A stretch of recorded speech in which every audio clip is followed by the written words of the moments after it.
Ellarkum vanakkam. Good evening, everyone. I haven't learned enough Tamil to give a speech, so please, I'm really sorry. Next time, I think I'll be able to give a speech in Tamil.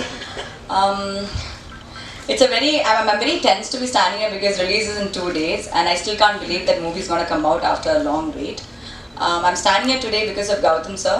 Thank you so much, Gautam sir, for giving me this opportunity to do a bilingual, and this is a perfect launch for me. I couldn't have asked for more. Thank you so much for trusting me. Even when people said no, she's not the girl, he stood by me and said no, this is the girl I want in the movie. He always gave me the confidence and the strength. And thank you so much, sir. This is a wonderful opportunity for me. A big thanks to the entire team of AVIM. Like he said, today we are here and we can sit here and smile because of that whole team. They've been working every single day. I personally know people who haven't even slept for days, and I'm really thankful to all of them. They're here today. Thank you so much. A big thanks to Raman sir for giving us a really good album. That album gave me this break too. A big thanks to Simbu. He's been a really wonderful co-star and a really good friend. He's helped me a lot with the procedure. He's helped me when it comes to acting. And last but not the least, thank you all of you for coming here today and for supporting us. Thank you. Everybody for coming. இந்த படத்துக்கு வந்து இவ்வளோ தாமதமாகி இந்த படத்துக்கு இவ்வளோ பெரிய ஒரு மரியாதை இருக்குது, இதை பார்க்க நிறைய பேர் ஆவலாக இருக்கீங்க அப்படின்றதுக்கு ஒரே ஒரு காரணம் வந்து எனக்கு தெரிஞ்ச இந்த படத்துடைய இசை தான், ரஹ்மான் சாருடைய மியூசிக். இந்த சாங்ஸ் வந்து ஏன் இவ்வளோ சீக்கிரம் ரிலீஸ் பண்ணீங்க அப்படின்னு இன்றைக்கி ரிலீஸ் ஆகிறதுக்கு நிறைய பேர் கேட்குறாங்க. பட் அது அந்த இசையினால தான் இந்த படத்துக்கு இவ்வளோ பெரிய ஒரு வரவேற்பு வருது அப்படின்னு நான் நம்புகிறேன். So every film has a journey. இந்த படம் இந்த டேட்டில் தான் ரிலீஸ் ஆகணுன்றது அந்த படத்துக்கு தெரியும், எங்களுக்கு தெரியல. we were trying to force it, இதை முடிக்க ட்ரை பண்ணிகிட்டு இருந்தோம். நிறைய காரணங்களால் எங்களால் முடிக்க முடியல. பட் டுடே we have, தாமரை சொன்ன மாதிரி, we have a release date in sight, and இன்னும் வேலைகள் போயிட்டுருக்கு. It's been a great experience for me, like always, and இந்த படத்துக்கு ஒரு ஆடியோ லான்ச் வைக்க முடியல அப்படின்றது ஒரு வருத்தம் எனக்கு, as per the practice and the norms here. So அந்த ஆடியோ லான்ச்சில் சாங்ஸ் நம்ம ப்ளே பண்ணுவோம். ஸோ இன்றைக்கி உங்கள் முன்னாடி இந்த சாங்ஸ் கொஞ்சம் ப்ளே பண்ணலாம் அப்படின்ற ஒரு ப்ரொஜெக்ட் பண்ணலான்ற ஒரு தாட்டில் தான் we present these songs to you. தள்ளி போகாதையும் ப்ரெசென்ட் பண்ணி எனக்கு ரொம்ப ஆர்வமாக இருந்தது. பட் அது நீங்கள் படம் பார்க்கும்போது அது உங்களுக்கு ஒரு சர்ப்ரைஸாக இருக்கணும் அப்படின்னு நான் நினச்சேன். I normally don't speak about my work so much, but I think it's one of the best picturized songs in a long while அப்படின்னு எனக்கே தோணுது பாட்டு பார்க்கும்போது. I had some tremendous support from Simbu STR on this project. He's a good friend, and எனக்கு சிம்பு கூட work பண்ணுறதுல எனக்கு ஒரு கம்ஃபர்ட் லெவல் இருக்குது. ஏன்னா ஓரளவுக்கு சொன்னால் போதும். மற்ற ஹீரோஸ் மாதிரி அவர் என்னை டார்ச்சர் பண்ண மாட்டார், ஃபுல்லாக சொல்லுங்கள் அப்படின்னு கேட்க மாட்டார். ஓகே தானே பண்ணலாம் அப்படின்னு சொல்லுவார். And we went ahead and started shoot, and அந்த கேரக்டரைசேஷனை சிம்பு பண்ணும்போது எனக்கு அவர்கிட்ட I'll write further. இன்னும் கொஞ்சம் நான் சீன்ஸில் என்னுடைய இன்புட் இன்னும் இருக்கும். டுவர்ட்ஸ் த கிளைமேக்ஸ் நான் இன்னும் கொஞ்சம் ஒர்க் பண்ணுவேன். So that's how I worked on this film, and I think it's come out really well. For the first time I've straddled 2 genres in one film. ஒரு friendship / love story மாதிரி ஒரு genre first halfலையும், ஒரு thriller element in the second half. And I think I've gone a little slightly the mass அப்படின்ற ஒரு வார்த்தை இருக்குல்ல தமிழ் சினிமாவில், அதில் கொஞ்சம் ஒரு பிட் ட்ரை பண்ணியிருக்கேன். பட் அதில் என்னுடைய லைன்ஸ் நான் கொஞ்சம் ட்ராப் பண்ணி இந்த 2 லைன் தாண்டினா போதும் அப்படின்னு சொல்லி அது அந்த அளவுக்கு கொஞ்சம் ட்ரை பண்ணியிருக்கேன். I think you'll recognize it when you see the film. Rahman சாருடைய மியூசிக், அவுட்ஸ்டாண்டிங் சப்போர்ட், அண்ட் நான் சாருக்கு வந்து நான் ப்ரெஷர் கொடுத்ததே இல்லை எனக்கு இந்த டேட்டில் சாங் வேணும் அப்படின்ட்டு. அவரே கூப்பிடும்போது தான் நான் போவேன். But in the middle of so much of work, our production and so many films, he keep calling me and giving me songs, and it was a very humbling experience working with him. And his contribution is tremendous with the background score also. The film is just lifted to something else because of the background score. I'd like to thank Rahman sir today. Thamariyude varigal, of course, with Thalli Pogade and Rasali. எனக்கு வந்து தாமரை சொன்னாங்க, அப்படி எனக்கு வந்து அவங்க அவ்வளோ options கொடுப்பாங்க எனக்கு, பல்லவி சரணம், அதுலேருந்து நான் சூஸ் பண்ணி தான் நான் அந்த விஷுவலே நான் என் மைண்டில் செட் பண்ணுவேன். ஆல்தோ ஓவராலாக வந்து ஒரு பிக்சர் என் மைண்டில் இருக்கும். அண்ட் இதில் வந்து மதன் கார்கியோட ஒர்க் பண்ண ஒரு வாய்ப்பு எனக்கு கிடச்சிது. அந்த ஃபர்ஸ்ட் ஐ திங்க் தாமரை அந்த டைமில் அவங்களுடைய டேட் எனக்கு கிடைக்கலன்றதுனால ஒரு சாங் அர்ஜென்ட்டாக ஷூட் போக வேண்டியிருந்தது இது நாள் வரையில். So at the time I want opportunity work with Madhan Karky. So music and songs பொறுத்த வரைக்கும் extremely happy with the way this film is turned out. Manjima, I had the good fortune of introducing Manjima to Tamil cinema. அவங்க வந்து வடக்கன் selfie அப்படின்ற ஒரு படத்தில் மலையாளத்தில் நடிச்சிருக்காங்க. But இந்த படத்தில் அவ்வளோ பர்ஃபெக்டாக அவங்க லிப்ஸிங்க் இருக்கும். இந்த படம் தெலுங்குலேயும் நாங்கள் பண்ணோம், தெலுங்கும் அவங்க பேசினாங்க. நம்ம வீட்டில் இருக்கிற ஒரு பொண்ணு மாதிரி மஞ்சுமா. So she is here to stay definitely.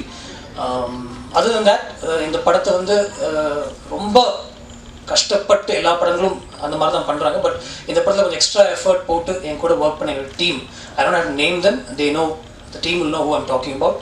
அந்த டீமுக்கு என்னுடைய நன்றி. ஐ wouldn't have reached this stage without the support of my team. And over the past 15 days, sleepless nights, I think nobody slept in 15 days. All this happens with every film, but it's happened in this film also, and I'm really, really happy and thankful to each and every one of the team here. Thanks so much. Hello, வணக்கம். என் பேர் Danny Riemann. இந்த படத்தில் second half தான் shoot பண்ணியிருக்கேன். Short the second half which is the action portion. So none of what you saw right now is my work. So I'm just hoping Gautam sir calls me for some of the songs next time, just to make up. So yeah. So but yeah, it's been a very interesting trip. I mean, we did some very interesting stuff in the second half. Second half on the most of it is action sequences, but we did very almost action. It's nothing too over the top. எல்லாமே வந்துட்டு ரொம்ப hand to hand combat. அது மாதிரி ஒரு சின்ன ரூம்குள்ள சண்டை, ஒரு சின்ன ஒரு பார்க்கிங் லாட்ல ஒரு சண்டை, ஒரு ரயில்வே கூப்பிக், அது மாதிரி நிறைய different locations we had, but we had very tight spaces where we fought. I mean, the fight sequences were. So we had some very interesting stuff to do in that, in terms of camera, in terms of lighting, which I really enjoyed. It's been a pleasure working with Gautam sir and the whole team. The whole team has been quite beautiful.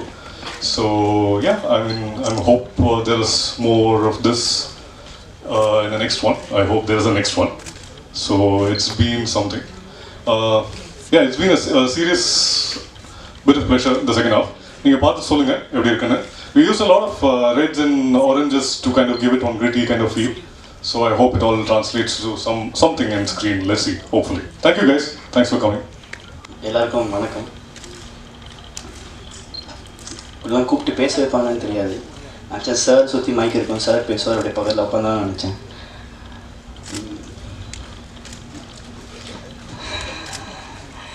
ரொம்ப சந்தோஷமாக இருக்குது. ஃபிலிமில் act பண்ணதுக்கும் ஷோகாலி song choreograph பண்ணதுக்கும் first Gautham சாருக்கு அதுக்கு ரொம்ப பெரிய தேங்க்ஸ்.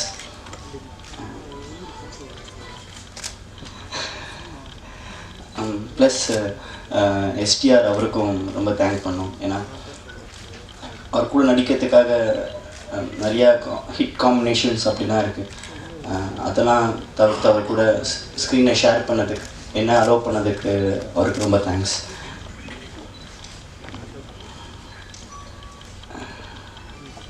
எல்லாருக்கும் படம் பிடிக்கும்னு நினைக்கிறேன். நல்லா எழுதுங்க, என்னை பற்றி எழுதுங்க. தேங்க்யூ. வந்திருக்கும் ஊடக நண்பர்கள் அனைவருக்கும் வணக்கம். ரொம்ப நாள் கழித்து சந்திக்கிறோம். நான் சொல்கிறது, நான் உங்களை ரொம்ப நாள் கழித்து சந்திக்கிறேன்னு சொல்ல வந்தேன். படத்துக்காக ரொம்ப நாள் கழித்து வந்திருக்குன்னு சொல்ல வரல. ஆமாம், உண்மையிலே இந்த படம் வந்து ஒரு நீண்ட நாள் தயாரிப்பிலேருந்து வெளிவந்த படங்கிறதுனால இன்றைக்கி பார்த்தீங்கன்னா இந்த குழுவில் இருக்கிற எல்லாருமே சிரிச்சுக்கிட்டே இருப்பாங்க. எல்லாம் சிரிச்சுக்கிட்டே தான் இருப்பாங்க, யாருக்கும் பேசுகிறதுக்கே இல்லை. ஏன்னா எங்களுக்கு எல்லாருமே ரொம்ப மகிழ்ச்சியான நாள். நாளைக்கு இந்த படம் நாளைக்கு வருமா அப்படிங்கிறது எங்களுக்கு வந்து முந்தா நேற்றுக்கு வரைக்கும் தெரியாது. 11ஆம் தேதி கட்டாயம் வருது அப்படின்னு சொல்லியிருந்தா கூட எங்கள் யாருக்குமே உறுதியாகலை. அதனால் நேற்றுக்கு கூப்பிட்டு கட்டாயமாக படம் வருது 11 அப்படின்னு சொன்ன உடனே எங்கள் எல்லோருக்குமே ஒரு பெரிய மகிழ்ச்சி, ஒரு பெரிய ஒரு ஆஸ்வாசம். அப்பா வந்துருச்சு கடைசியாக. அச்சம் என்பது மடமேடாங்க தலையிலேருந்து எங்கள் தலையிலேருந்து எடுத்து இனிமேல் உங்கள் தலைக்குள்ளே போட்டுடலாம் அப்படிங்கிற மகிழ்ச்சி நேற்றுக்கு எங்களுக்கு வந்துருச்சு. இந்த படத்தை பற்றி சொல்லணும் அப்படின்னா,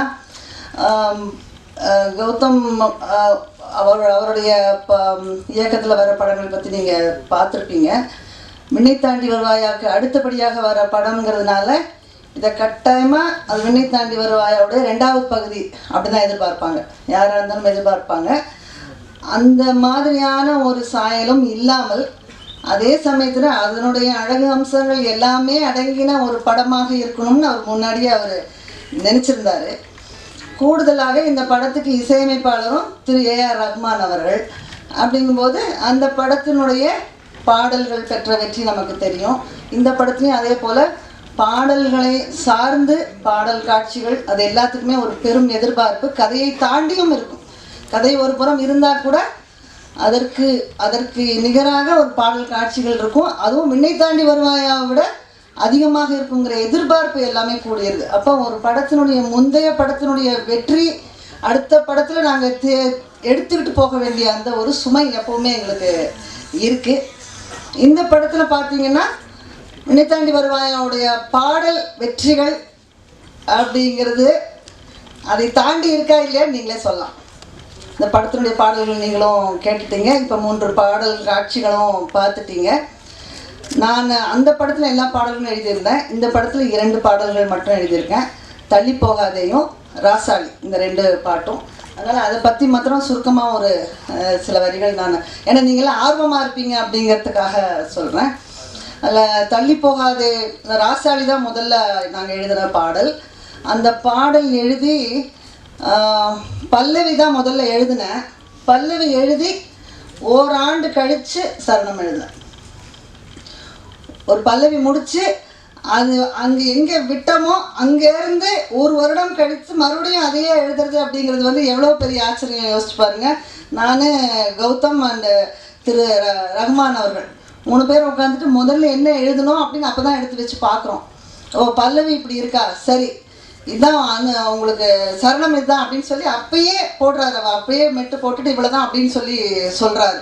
நான் அது கொஞ்சம் இனிமையாக கொஞ்சம் மெதுவாக இருக்குது, சரணம் கொஞ்சம் வேகமாக இருக்கலாம் அப்படின்னு சொல்லி கொடுத்தது தான் நீங்கள்லாம் கேட்குற அந்த திருப்புகழ் சங்கத்துக்கு கொடுக்குறாரு. அப்போ எனக்கு ரொம்ப ஆச்சரியமாக இருந்தது. அது வேறு மாதிரி இருக்குது, இது வேறு மாதிரி இருக்குது அப்படின்னா, இல்லை நீங்கள் எழுதுங்க வேறு மாதிரி வரும் அப்படின்னு சொல்லி கொடுக்குறாரு. அப்போ 1 ஆண்டுக்கு பிறகு எழுதின சரணம் அந்த முத்தைத்தர் அந்த சந்தத்தில் வந்த இது நீங்கள்லாம் கேட்டீங்க. அப்புறம் அது ரொம்ப ஒரு சிறப்பான ஒரு பாடல். ரொம்ப வேகமாக பண்ணினோம். சரணம் வந்து வேகமாக பண்ணி ஒரு 3-4 நாட்களில் முடித்தோம். அதனுடைய அது வெளியில் வந்து நாங்கள் கேட்ட போது எனக்கு நல்லா தெரிஞ்சு போச்சு இந்த பாட்டு வந்து எங்கேயும் போகுதுன்னு. எனக்கு ரொம்ப பிடித்த பாடல் ராசாளி தான் இந்த படத்தில்.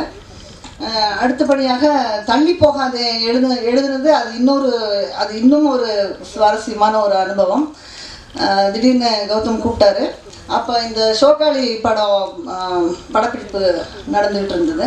படப்பிடிப்பு தளத்துக்கு போன போது கௌதம் சொன்னார், ரஹ்மான் அவர்கள் ஒரு டியூன் அனுப்பிச்சிருக்காரு, அவர் விமானத்துலேருந்து அதை கம்போஸ் பண்ணி அனுப்பிச்சு எனக்கு என்னுடைய கணினிக்கு வந்திருக்கு, அது கேட்டு பார்ப்போம் என்ன சொல்கிறீங்கன்னு சொல்லி போட்டார். அவர் அந்த பாட்டை போட்டுட்டு ஏதோ பேசிகிட்டு இருந்தார். அந்த பக்கம் ஸ்டண்ட் மாஸ்டர் இருந்தார், அவர் பேர் என்ன சில்வா, அவர் உட்காந்துருந்தார். இவர் பாட்டு போட்டுட்டா சரி இவர் டியூன் போடுவாருன்னு நினச்சிட்டு நான் காத்துக்கிட்டே இருக்கேன். அப்புறம் அவர்கிட்ட கேட்டுட்டு என்னிட்ட திரும்பி கேட்டுட்டிங்களா அப்படின்னு கேட்டார். என்ன டியூன், எங்கே டியூன் அப்படின்னு கேட்டேன். இப்போ போட்டேனே அதானே டியூன் அப்படின்னு சொன்னார். எங்கே டியூன் போட்டிங்க, ஏதோ பாடிட்டு வேறு ஏதோ பாட்டு ஏதோ ஒரு சத்தம் மட்டும்தானே வந்துட்டுருக்கு, எனக்கு ஒன்றும் டியூனை கேட்கலையே கௌதம், இன்னொரு தரம் போடுங்க அப்படின்னு சொல்கிறேன். அப்புறம் இன்னொரு தரம் போட்டார், அப்புறம் இன்னொரு தரம் போட்டார், அப்புறம் இன்னொரு தரம் போட்டார். எத்தனை முறை கேட்டு அதில் எந்த டியூனும் எனக்கு தெரியவே இல்லை. அப்புறம் நான் சொல்லிட்டேன், கௌதம் இந்த பாட்டுக்கு என்னால் எழுதவே முடியுது, பாட்டே இல்லை, நீங்கள் அவர்கிட்ட சொல்லி எனக்கு வேறு ஏதாவது டியூன் எனக்கு புரிகிற மாதிரி போட்டு கொடுக்க சொல்லுங்கள் அப்படின்னு சொன்னேன். அப்போ அவர் என்ன சொன்னார், இல்லை தாமரை நமக்கு ரொம்ப அவசரம், அவர் இறங்கின உடனே விமானத்தில் எங்கேயோ பறந்துட்டுருக்காரு, வந்த உடனே பாடல் பதிவு வச்சுக்கலாம் அப்படின்னு சொல்லியிருக்காரு. அதனால் அவர் வர்றதுக்குள்ளே நம்ம எழுதியே ஆகணும், இன்னொரு முறை வேறு மெட்டு வாங்கி அதை எழுதி எல்லாம் பண்ணுறதுக்கு நமக்கு நேரம் இல்லை, இதில் என்ன புரியுதோ அதுதான் எழுத போகிறோம் அப்படின்னு சொன்ன பிறகு, அப்படின்னா நீங்கள் தான் எனக்கு இதில் என்ன டியூன் இருக்குன்னு நீங்கள் தான் எனக்கு சொல்லணும் அப்படின்னு சொல்லி அங்கேயே உட்காந்துட்டேன். அப்போ ஒரு பக்கம் படப்பிடிப்பில் ஷோக்காளி அது ஒரு பக்கம் சத்தம், இன்னொரு பக்கம் நான் இங்கே உட்காந்துட்டு இதுக்குள்ளே போட்டு இந்த இசைக்குள்ளே எங்கேயாவது மெட்டு வருதான்னு பார்க்குறோம். ரஹ்மான் எங்கேயோ பாடுறாரு, அப்படின்னு பாடுறாரு. உடனே ஒரு அப்படின்பாரு. நான் உடனே தானே நான் அப்படின்னு ஒன்று எழுதிக்குவேன். இப்படியே கொஞ்சம் கொஞ்சமாக துண்டு துண்டா எழுதி எனக்கு ஒன்றுமே புரியல. அப்புறம் நான் என்ன பண்ண ஆரம்பிச்சிட்டேன், இப்போ நான் படப்பிடிப்பை வேடிக்கை பார்க்க ஆரம்பிச்சிட்டேன். அது ஒரு பக்கம் பார்த்து இவர் தான் முழுக்க அந்த இதில் முழுக்க இயர்ஃபோனை போட்டுட்டு எனக்கு டியூன் எங்கே இது வருது, ஒரு குத்து மதிப்பா தான் சரியான வார்த்தை, குத்து மதிப்பா தான் அப்படின்னு சொல்லி ஒன்று கொடுத்தாரு. அப்புறம் நான் அதை எடுத்துகிட்டு வந்து வீட்டில் வச்சு மீண்டும் மீண்டும் கேட்டு எங்கேயோ சொல்லியிருக்காரு. அப்போ நான் கௌதம்கிட்ட கேட்டேன், என்ன கௌதம் இது எப்படி எழுதுறது, எனக்கு ஒன்றும் புரியல, ஒரு இதுலேயே இல்லையே, ஒரு வடிவத்திலேயே இல்லையே அப்படின்னு சொன்னேன். நான் அவர் என்ன சொன்னார், ரகுமான் அவர்கள் இந்த மெட்டை நம்பி எனக்கு கொடுத்துருக்கார் அப்படின்னு சொன்னால் அதில் ஏதோ இருக்குது, அது கண்டிப்பாக அவர் சொல்லியிருக்காரு, உங்ககிட்ட கொடுங்க. நான் கேட்டுட்டேன். அவர் என்ன சொன்னார், தாமரைக்கிட்ட கொடுங்க, அவங்க வேறு விதமாக எழுத சொல்லுங்கள், கொஞ்சம் வித்தியாசமாக எழுத சொல்லுங்கள், அவ்வளோதான் சொன்னார். அதனால இதில் ஏதோ இருக்குது, ஏதோ இருக்கிறதுனால தான் என் படத்துக்கு கொடுத்துருக்காரு, வேறு யார் படத்துக்கு கொடுத்தாலும் இது ஏற்றுக்க மாட்டாங்க அப்படின்னு அவர் சொன்னார். அது அவருக்கும் ஏஆர் ரகுமானுக்கும் இருக்கிற அந்த இசை தொடர்பு அவங்களுக்குள்ள புரிதலை காட்டுது. அதனால நானும் நிச்சயமாக இதில் ஏதோ இருக்குது அப்படின்னு நம்பி தான் அந்த பாட்டை எழுதினேன். அப்புறம் அந்த பாட்டில் வந்து அது கேட்க கேட்க அது வேறு ஏதோ செய்யுது, அது வேறு மாதிரியான ஒரு பாட்டு, வேறு மாதிரியான ஒரு கம்போசிஷன். அப்போ என்னையும் வேறு மாதிரியாக எழுத சொல்லும்போது எனக்கு ஒரு கட்டுகளே கிடையாது, இதுக்குள்ளே தான் எழுதணும், இப்படி தான் எழுதணும். காட்சி அவர் சொல்லிட்டாரு, ஆனால் இந்த வார்த்தை வேணும், இப்படி கொண்டு போகணும் எதுவுமே சொல்லலை என்கிட்ட. அப்போது நான் என்ன எழுதுறேனோ அதுதான் பாட்டு. இந்த மாதிரியான வாய்ப்புங்கிறது நீ என்ன வேணால் எழுது, அதான் பாட்டு அப்படின்னு சொல்கிற மாதிரியான வாய்ப்புகள், சந்தர்ப்பம் திரைப்படத்துறையில் நிறைய கவிஞர்களுக்கு கிடைக்காது. அது எனக்கு கிடைச்சது, அதை நான் ரொம்ப நல்லா பயன்படுத்தினேன், அது ரொம்ப அழகாகவும் வந்தது, நீங்களும் கேட்டுட்டீங்க. அதுதான் தள்ளி போகாதீங்க அந்த பாட்டு. ஸோ இந்த பாடல்களை பொறுத்த வரைக்கும் இன்னும் 2 பாடல்கள் பாவேந்தர் பாரதிதாசனுடைய கவிதையிலேருந்து ஒரு அழகான ஒரு எடுத்து அதை ஒரு பாடலாக பண்ணியிருக்காங்க. இவங்க படத்தை பொறுத்த வரைக்கும் நிறைய பரிசோதனை முயற்சிகள் செய்ய விரும்புகிறார் ஏஆர் ரகுமான் அவர்கள். அது செய்தால் இவர் கௌதமை பொறுத்த வரைக்கும் ஒரு குறிப்பிட்ட விஷயம் இந்த இசையை பற்றி சொல்லணும் அப்படின்னு சொன்னால், பொதுவாக மற்ற இயக்குநர்கள்லாம் காட்சியை சொல்லி எனக்கு இது மாதிரி வேணுங்க, இப்படி எழுதுங்க, இப்படி ஆரம்பிக்கணும், இப்படி வேணும் அப்படிலாம் சொல்லுவாங்க. ஆனால் கௌதம் என்ன பண்ணுவார்னா, நீங்கள் எழுதுங்க, நீங்கள் இதை எப்படி பார்க்குறீங்களோ அந்த இடத்துலேருந்து நான் காட்சிகளை எடுத்துக்கிறேன், உங்களோட பார்வையிலேருந்து எனக்கு வரட்டும் பாட்டு அப்படின்னு சொல்லுவார். அது ஒரு வித்தியாசமான அணுகுமுறைன்னு நான் நினைக்கிறேன். அதனால தான் இப்போ பாடல்களில் ஒரு ஆண் ஒரு பாட்டு எழுதுறதுக்கும் ஒரு பெண் எழுதுறதுக்கும் நிச்சயமாக ஒரு நுட்பமான ஒரு வித்தியாசம் இருக்குதுன்னு நினைக்கிறேன். அதனால் அந்த டியூன் எனக்கு கொடுக்கும்போது அது என்னோட பார்வையிலேருந்து அந்த பாட்டு வருது. அவர் என்ன பண்ணுறாரு, என்னோட பார்வையிலேருந்து எழுதப்பட்ட பாட்டை அவரோட பார்வையில் அவர் படப்பிடிப்பை கொண்டு போகிறார். அதனால தான் இவருடைய படத்தில் பாடல்கள் எல்லாமே வேறு மாதிரி அமையறதுக்கு அதுதான் காரணம், வெற்றி அடைகிறதுக்கும் அதுதான் காரணம் அப்படின்னு நினைக்கிறேன். நீங்கள் பார்த்துருக்கீங்க, நல்ல சிறந்த தொழில்நுட்ப கலைஞர்கள் எல்லாமே இருக்காங்க உங்களுடைய குழுவில். அழகாக படம் எடுத்து கொடுக்கறதுக்கும் ரஹ்மான் அவர்கள் அதை ரொம்ப ரசித்து போட்டார். அந்த பாட்டு பதிவு பண்ணும்போது நான் கூட இருந்தேன். அது ஒரு ஒரு ஒரு மேஜிக்னு சொல்கிறாங்க இல்லையா, ஒரு தந்திர மாதிரி அப்படியே திடீர்னு ஒரு அழகான பாட்டாக மலர்ந்து போயிடுது. அதனால் எங்கள் எல்லாருக்குமே இந்த படத்தில் எப்போவுமே கௌதமோட பணிபுரியறதுங்கிறது ஒரு வித்தியாசமான அனுபவம். அந்த அனுபவத்துக்காகவே நான் அவரோட மீண்டும் மீண்டும் பணிபுரியணும்னு நினைக்கிறேன். இந்த வாய்ப்பை எனக்கு கொடுக்கறதுக்கு கௌதமுக்கும் படப்பிடிப்பு குழுவினருக்கும் இந்த தயாரிப்பு குழு எல்லாருக்கும் வணக்கம் சொல்லி வந்திருக்கிறவங்க அனைவருக்கும் நன்றி சொல்லி